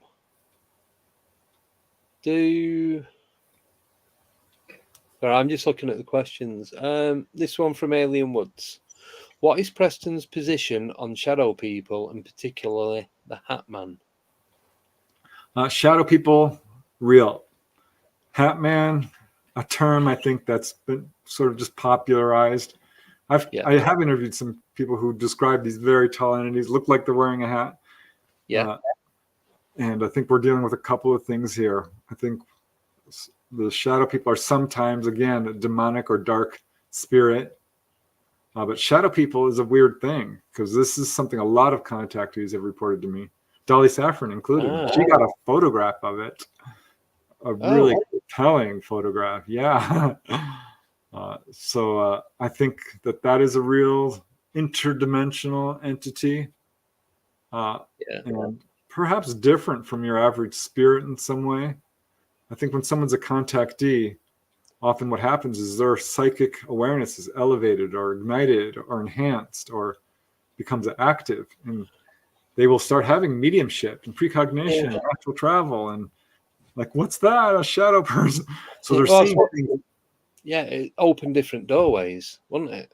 Yeah, so they're seeing stuff that may have already been there, but they weren't, seeing it for whatever reason. They weren't. Yeah, they wasn't tuned into that beforehand. It's weird, because spirits do manifest in different ways, from opening doors and footsteps and weird cold spots and smells and apparitions, certainly, which can be very shadowy, but it's different from the shadow people, which are pretty much described as very dark black. I can't really speak to the Hat Man. I haven't really looked into that at all, but it's my opinion that that's probably what it is more of the dark spirit type of thing. Yeah. No, thank you. Right, next one is nearly kicked my fan over then. From Nickname, she wants to know, what type of beings were the Flatwood Monsters? Does Preston think or know robo-reptilians? Yeah, that's a really amazing case. I read the book by Frank Ficino on it, The Braxwood County Monster. And it's, of course, in a number of books. A very, very tall, robotic-looking entity. And there are people who describe robotic entities. Charlie Hickson and Calvin Parker didn't look the same as the Flatwoods monster. And robotic entities do turn up. They're not super common, but I will say that having talked to a lot of people, you do get unique reports. And I don't get a whole lot of robotic creatures, but that's what it looks like it was. I know that there was a case up in California, Northern California, where a guy had robotic entities come and try to dislodge him from the tree. He was a hunter. It's a very famous case. Right. Yeah. I forget the name of the forest. There's a book on the case by Ruben Uriarty and Noe Torres, I think. But yeah, that does turn up. I think the Flatwoods was probably along those lines because it was releasing noxious gas, which does turn up in some of those cases. And when it levitating as well, it had no feet. That's right. It's still strangely human. I'm just trying to remember.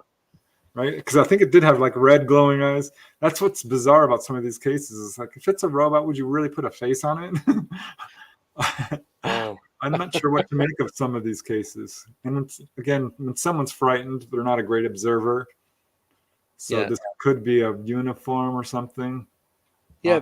It's a very minor category of these cases. But I believe in the Flatwoods case, it was a cylindrical body, which does turn up. Yeah. I remember hearing someone saying that it resembled the alien in the Bugs Bunny cartoons. Oh, wow. With the feathered helmet and like the metal tunic type thing. It was very similar to that. I've not heard that. So that's just me then. But I will say that I've had contactees say, the Muppets used to scare me, those big staring eyes. I had Muppet nightmares. At least 3 contactees have told me that. All right. I think it was a Martian. It's called The Martian. Oh. I'm going to see it. I'm just going to have a quick look on Google and see if you can get an image. Yes, here it is. I'll get an image and I'll pop it up on screen. Sorry, 1 second. Save. Right, that's that done. Sorry, I've just thought if it's not identical, but it's just the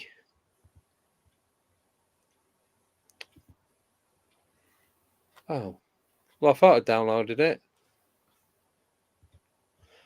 Sorry, yeah, he said that Marvin. That's it, Marvin the Martian. Yes, I remember him. I'm going to take your planet and blow you up. Yeah. So I just have another. I thought I did save it, but obviously it's not. For some reason, it didn't save to the PC. Right, save image. Yeah, I don't know that I've ever received reports of ETs looking like Marvin the Martian. Right, I've got it now.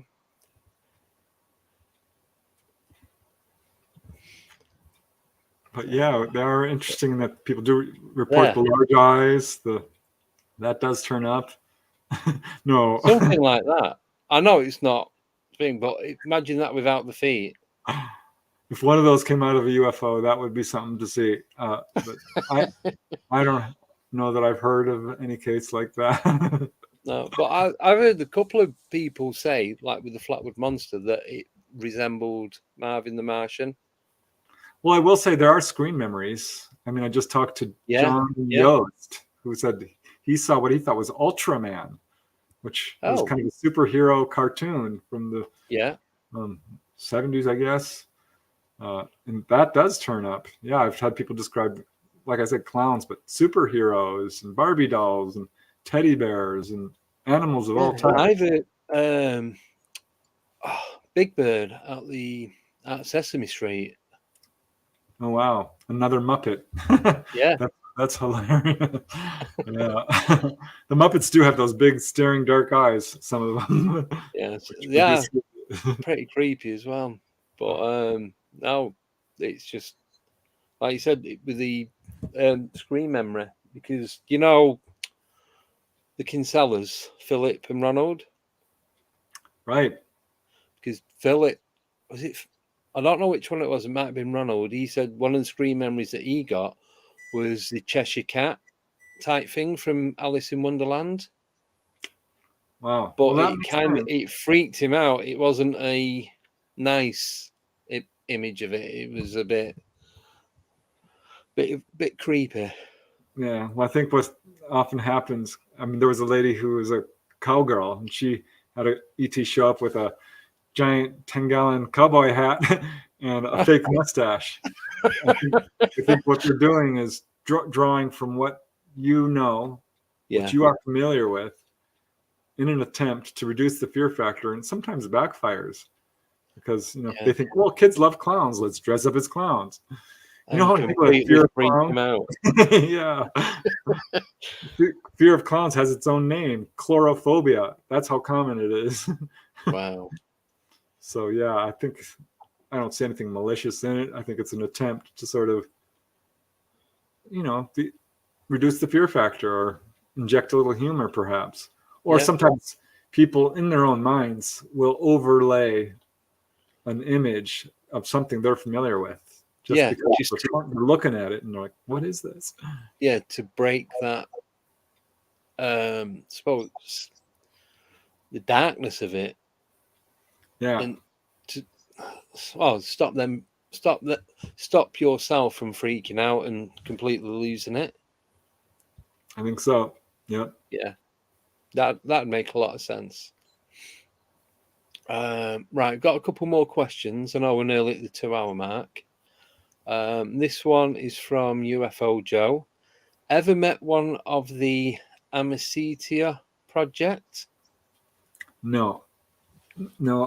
Is that the friendship case? No, I'm not. I've not heard of that. I don't know. I'm not sure that I know about that. If it's the one I'm thinking of, I've read about it.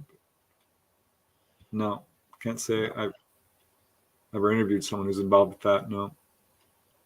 Thank you. Another one from Bim Jim. Has any experiencer ever described falling into a book? Into a book? Okay, if that's not a misspelling or like a brook or something. Well, no, not that I can say. I will say that ET books are a thing. Yeah. It's interesting that Bim Jim brought that up because I am looking into this. Because Betty Andreasen describes the book, Betty Hill, Dolly Catherine described it. And so this is a book that, Jeff Selver, he's a Canadian contactee, which are not normal books, obviously, and can kind of almost have a holographic type of image, which can be entrancing. So in a sense, it can provide that feeling, but like you go, like a kaleidoscope type. Yeah, but not like Alice Wonderland, opening a book and going inside of it, or Narnia. What was it? Where they go into the picture? Yeah. You might have to make a note of that just in case you get anything that comes up. Yeah. Well, you never know. You're definitely giving me some ideas. Right, and then we have the last question, which is from UFO Joe again. What's your take on? I'm guessing it means a missing 411.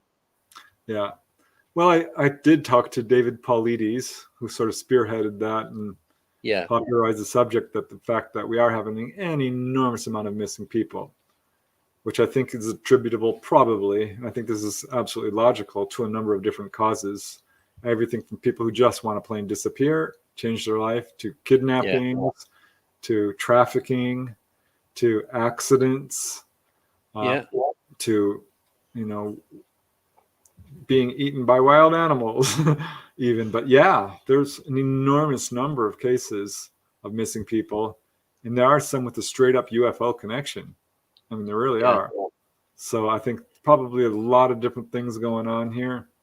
So do you also believe that people can just like walk into a portal and that's another explanation for it? There are some cases like that where people just flat out disappear in full view of people. Yeah. Very strange. I'm not sure I would call it a portal, because perhaps they're being sucked up. I don't know. Or going through a time slip, or something's going on. Yeah, I don't know. It's very strange. There's an enormous number of books on the Amazon bestseller list about, Fear the Woods, or Lost in the Woods, or Don't Go into the Woods. So I wonder about it. Yeah, I do have a few cases that are definitely linked to UFOs, where people basically went to live with the ETs. So I think that could account for some of it. Yeah. Oh, right. Thank you. Thank you for all the questions. Thank you for answering honestly. Really appreciate it. And thank you for coming on yet again. It's been an absolute pleasure as always. Hey, I love talking about the subject. It's fun. You make it easy and fun. So I had a great time. I really enjoyed it. So thanks again. Hopefully you'll come on again soon. You got it. Anytime. Do you have a new book coming out at any point? I do. Yeah, I'm putting out a volume 5 of Not From Here. Yes. Sorry, you did say earlier. Yeah. I'm going to do one on out-of-body experiences, because that's a subject that's very dear to me. Yes. We didn't get to cover that. Yeah. So. Yeah. Well, hopefully you'll have more cases with the graveyards and UFOs and Bigfoots, and find out if there's a more stronger connection between everything. Yeah. Well, if it's weird, I'd like to cover it in the Not From Here series, because that's what that's all about. Yeah. But no, thank you. I said thanks for coming on. It's been absolutely amazing. Just before we do go, on Wednesday, it's at 7:00. Got Laura Eisenhower coming on for part 2. And then next Friday, we have Albert Rosales coming back on with George Mitrovic. And we have a guest host as well. So it's going to be a 4-person panel. So, are you all right to stay on before after we come off air? Have a quick Yeah. chat. Is that okay? Sure. Perfect. That's fine. Right. I just want to say thank you for everyone that's listening on podcast and following. Getting quite a lot of subs and followers now, even though it's only been on there for about 2 months. So thank you everyone for listening on there, and those that aren't, you should be doing. So have a great weekend, everyone, and we'll see you on Wednesday at 7 o'clock. So take care, everyone. And when I found the video, I can end the show.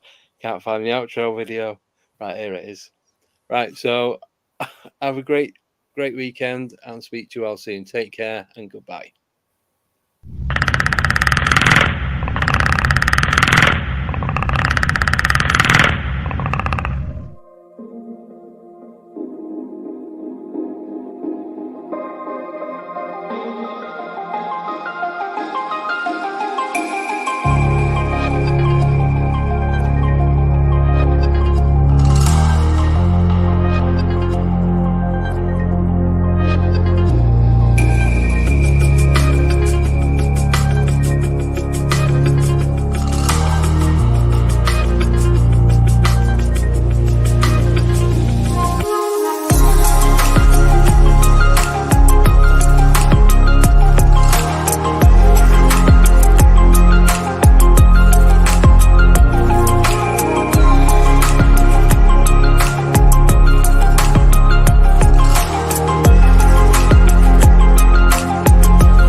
Right, sorry, we are still live. I've just remembered something. So tomorrow night, I am doing a live investigation at a local gym.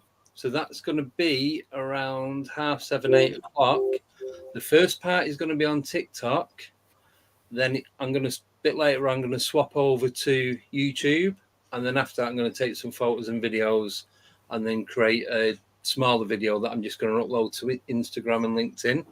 So please do join me for that tomorrow. It's indoors, so it doesn't matter what the weather's going to be like. We're going to have cameras set up, EVP for digital recorder and analog recorder. So hopefully we'll get something. And there's been a lot of activity in this building. So, yeah, I completely forgot about it. I thought, right, I'll wait to the end. So, yeah, that's it. All done. Hopefully see you tomorrow. Take care and good night.